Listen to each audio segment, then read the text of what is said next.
ಇತಿಹಾಸದಲ್ಲೇ ಇದೇ ಮೊದಲ ಬಾರಿಗೆ ಸುಂದರವಾದ ವಿಧಾನಸಭೆಯ ಸಭಾಂಗಣ ನೋಡಲು ಸಾರ್ವಜನಿಕರಿಗೆ ಇಂದಿನಿಂದ ಅವಕಾಶ ಮಾಡಿಕೊಡಲಾಗಿದೆ.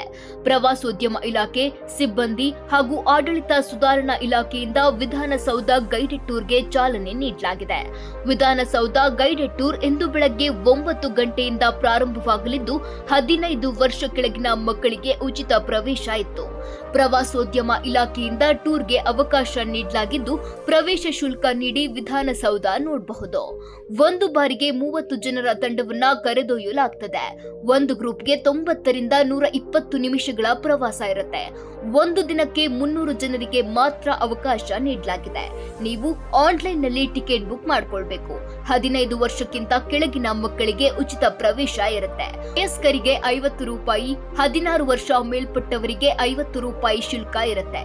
ಕನ್ನಡ ಮತ್ತು ಇಂಗ್ಲಿಷ್ನಲ್ಲಿ ಗೈಡ್ ಮಾಹಿತಿ ನೀಡ್ತಾರೆ. ಆದರೆ ವಿಧಾನಸೌಧ ಕಟ್ಟಡ ಆವರಣಕ್ಕೆ ಹಾನಿ ಮಾಡುವಂತಿಲ್ಲ ಎಂಬ ನಿಯಮವನ್ನ ಪಾಲಿಸಲೇಬೇಕು.